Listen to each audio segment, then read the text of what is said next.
Welcome to the Tech Meme Ride Home for Friday, February 19th, 2021. I'm Brian McCullough. Today, Uber has lost one of its most significant independent contractor battles, in this case in the UK. The Android 12 developer preview is here, Office 2021 is coming, and of course, the weekend Longreads suggestions. Here's what you missed today in the world of tech. In a major blow to Uber and other gig economy companies, the UK Supreme Court has ruled that Uber drivers should be classified as workers, not independent contractors, concluding what has been a 5-year high-profile legal battle. Quoting CNBC, "Judges voted unanimously to dismiss Uber's appeal against the ruling. The decision could have huge implications for Uber's UK business as well as the wider gig economy. In 2016, an employment tribunal ruled in favor of drivers led by Yassine Aslam and James Farrar, who claimed they were workers employed by Uber and therefore entitled to certain labor protections. The Supreme Court ruling could jeopardize Uber's business model in the UK, resulting in higher costs for the firm. Though it only concerns drivers involved in the 2016 case, it sets an important precedent that could affect other Uber drivers and gig workers. Uber will now have to go back to the employment tribunal to determine compensation for the concerned drivers. There are around 1,000 similar claims against the company that had been waiting in the wings until after this ruling," end quote. Shona Ghosh points out on Twitter that, quote, "Uber's very keen to point out that today's ruling only applies to the group of drivers, about 25, who brought the original case. So we're not immediately looking at huge increases in payments/costs here in Britain," end quote.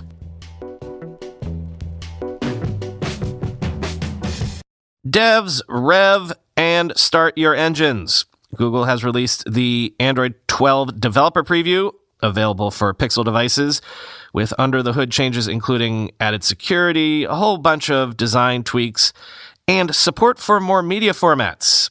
Among those media format changes, because this sounds significant, quoting The Verge, there will be a new transcoding layer that will automatically make HEVC video formats work in apps that don't natively support them. Currently, choosing to shoot in HEVC on an Android phone may mean that third-party apps won't be able to natively use that video. The new transcoding layer for those apps should let users make the switch with more confidence. Android 12 will support spatial audio, support MPEG-H, and be optimized for up to 24 channels of audio, up from 8 before. It will also make it easier for developers to tie rumble effects into audio. Google appears to be throwing its weight behind the AV1 image file format, otherwise known as AVIF, AVIF. AVIF is meant to replace JPGs as the de facto image format, offering much better and cleaner compression with fewer artifacts.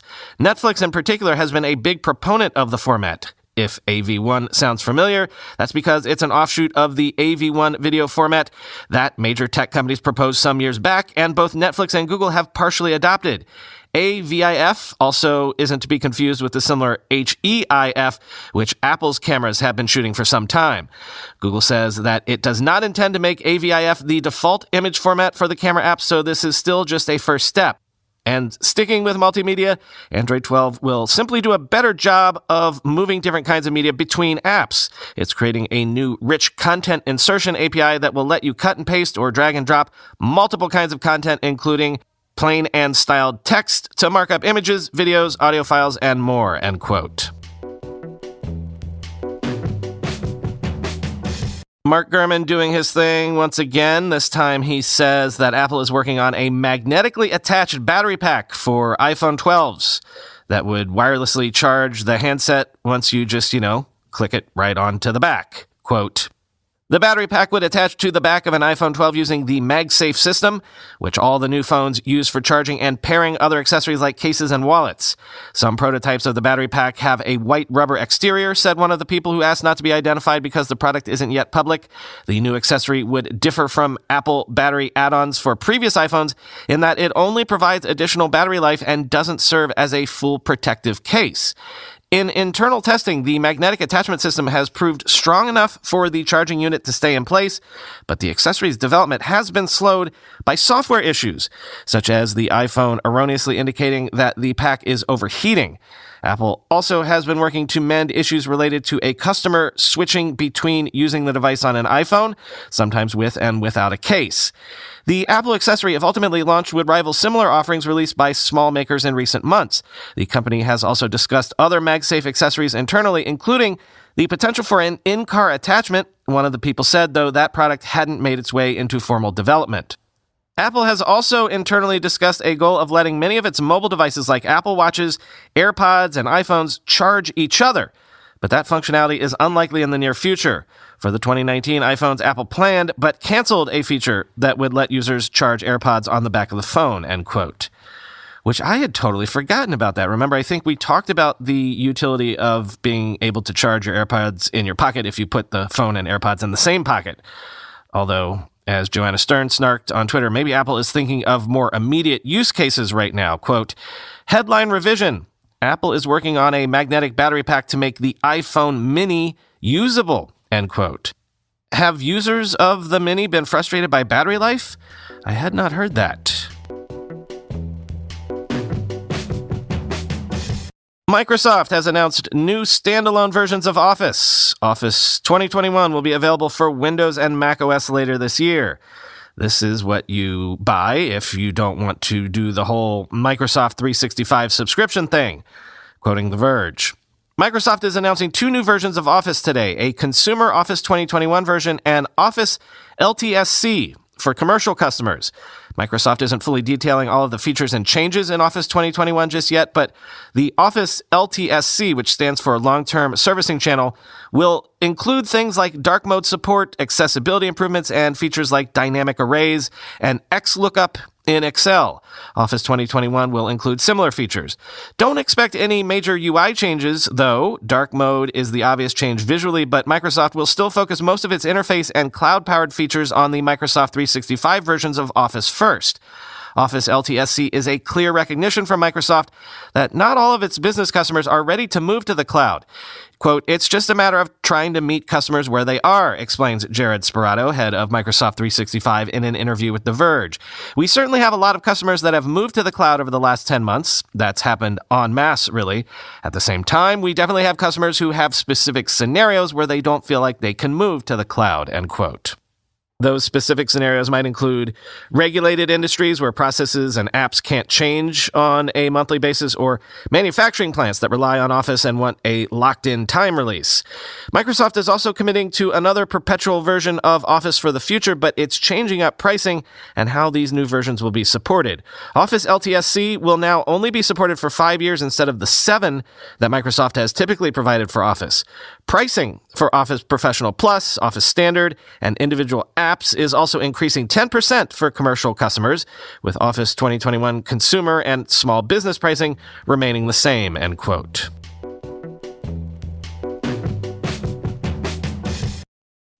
With so many recent data breaches and account compromises, we're all focused on protecting our personal information at the moment. But what if a medical emergency happens? Safeguard your health and your finances with an Air Medcare Network membership. In the event of an emergency, an Air Medcare Network membership can provide you or a family member with medical air transport to the nearest appropriate hospital. And best of all, members never need to worry about out-of-pocket costs. Secure protection and financial peace of mind for your entire household by joining Air Medcare Network today. Memberships cost as low as $65 a year and cover 38 states. Right now, as a Tech Meme Ride Home listener, you'll get up to a $50 e-gift card with a new membership. Simply visit airmedcarenetwork.com/tech and use offer code TECH. That's airmedcarenetwork.com/tech, offer code TECH. I'm just about to go downstairs and put the Tavala of the day in the oven so that my lunch will be ready for me when I'm done recording this very episode. I've told you that I love Tavala because of the quality of the food and a whole bunch of other things, but I mean, just look at the time I save every day. I'm not spending half my lunch hour making lunch. When I go down to eat, I just eat. No need to prep and cook anything. I'm not making the same mac and cheese every afternoon because I'm too lazy to do anything else. I'm not ordering the same 3 takeout items or stuck in the endless decision loop of what to eat today. Whether it's lunch or dinner with Tovala, you can just enjoy eating during lunch or dinner time, not all the other hassles that go along with actually getting to eat. Tovala saves you time. It saves you agita. Tovala is the meal service for insanely busy people. They've reinvented home cooking to save you time. And if you use the link exclusive to this podcast, you'll save money too. Get savings exclusive to listeners of this show, Tovala.com/ride for $150 off. That's Tovala.com/ride. Time for the weekend Longreads suggestions. And first up, I've really been honest in my attempt to try to find an opinion to settle on vis-a-vis this entire Australia thing, which we talked about yesterday with Facebook and Google and all that. And frankly, this essay that I read overnight from Mike Masnick in TechDirt is as close to the right take as I think I've seen so far. Basically, Masnick says that Facebook's refusal to pay the media tax pushed largely by Rupert Murdoch and News Corp is a defense of the open web, and criticizing Facebook for rejecting a link tax is kind of bizarre. Quote, "The government saying that you can't link to a news site unless you pay a tax should be seen as inherently problematic for a long list of reasons. At a most basic level, it's demanding payment for traffic. There are two entire industries out there based entirely around trying to get more traffic from these companies: search engine optimization and social media management. The reasons there are those industries is because everyone else in the world has figured out that having prominent links on search engines and social media is valuable in its own right, and that it's up to the sites that get those links and the corresponding traffic to make use of it. This is like saying that not only should NBC have to run an advertisement for TechDirt, but it should have to pay me for it. If that sounds totally nonsensical, that's because it is. The link tax makes no sense.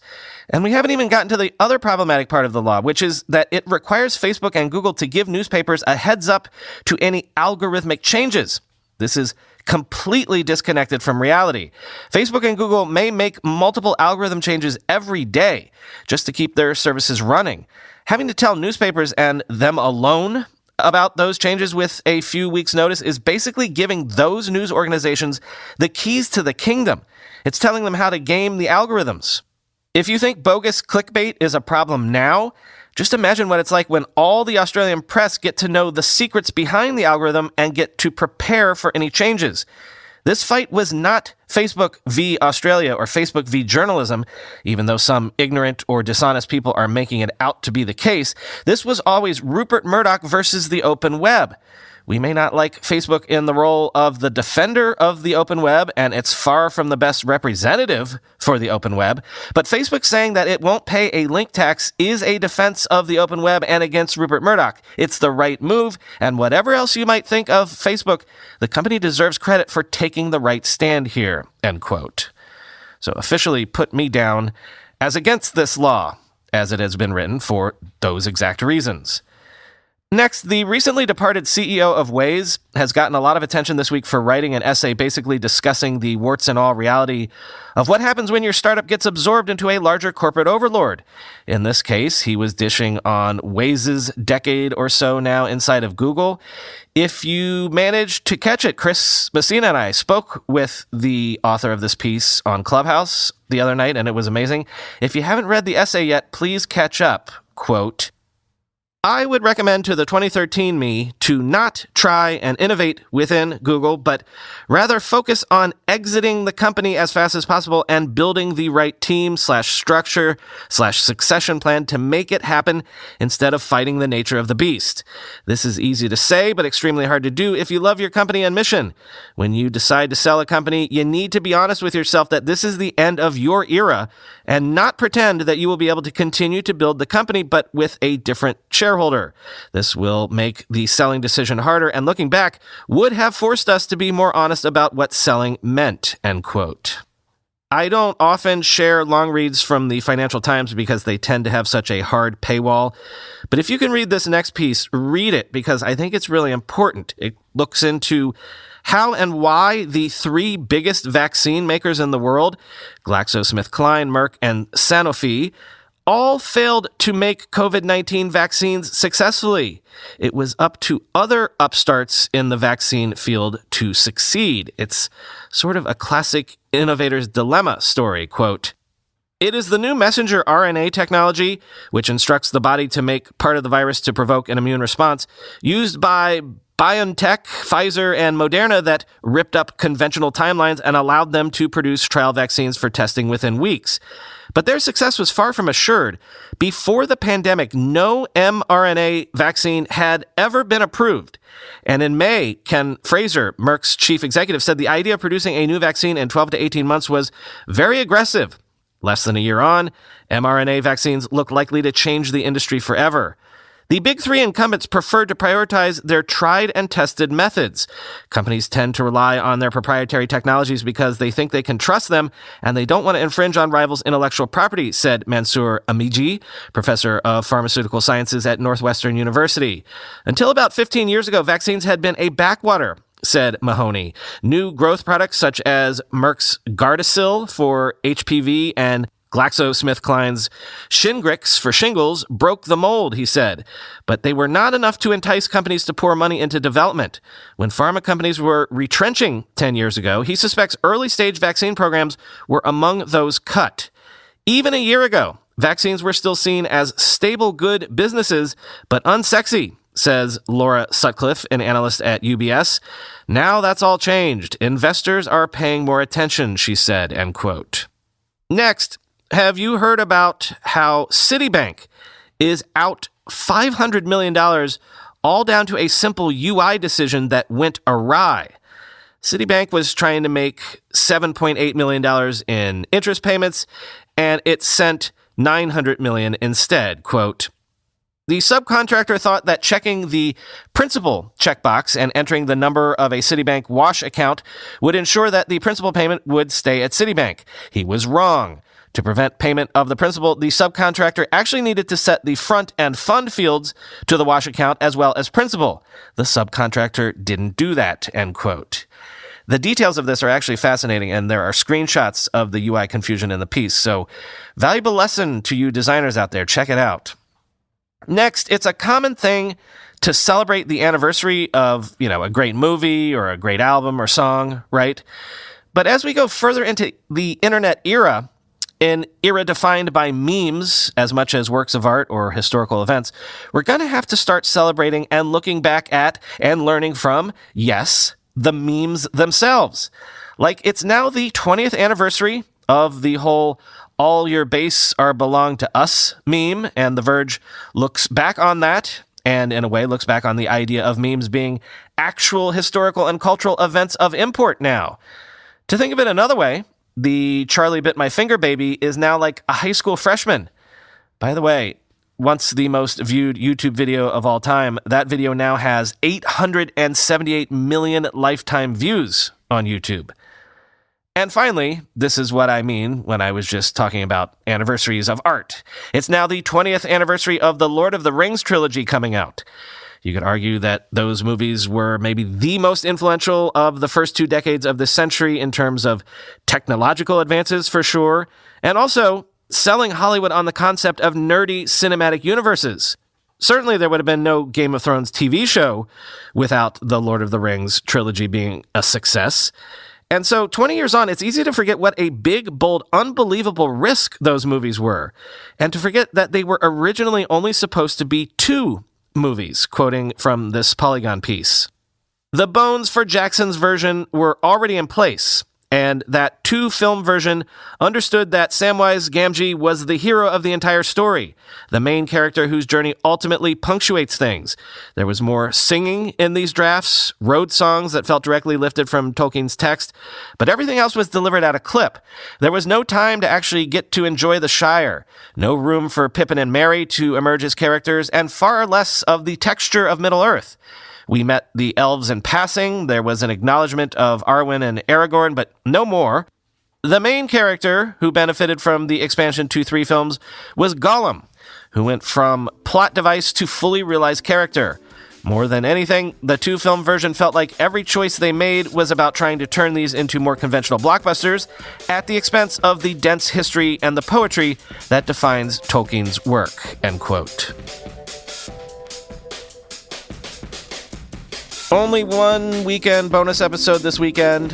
It's sort of my report on my learnings on having gotten and played around with an Oculus Quest 2 VR headset. I'd say that the TLDR is basically, while VR tech is clearly ready for prime time now, it's just not quite over the threshold for mainstream adoption, at least in my opinion. Basically, I still wouldn't really dream of, say, calling up my brother and telling him to get one. But anyway, 2 interviews in one episode will give you a sense of the current state of play in this consumer VR space, both from the perspective of looking at where the industry itself is at, but also giving you some real-world color on what it's like to have one of these if you're considering taking the plunge yourself. That episode will be available to everyone. No Ride Home Plus exclusive episode this weekend. We will have one for you next weekend, though. We're in the midst of working on that. And I'm in the midst of still writing the first case study episode, which I will reveal will not be on the Microsoft antitrust trial, but will instead be on the life and lessons of Elon Musk.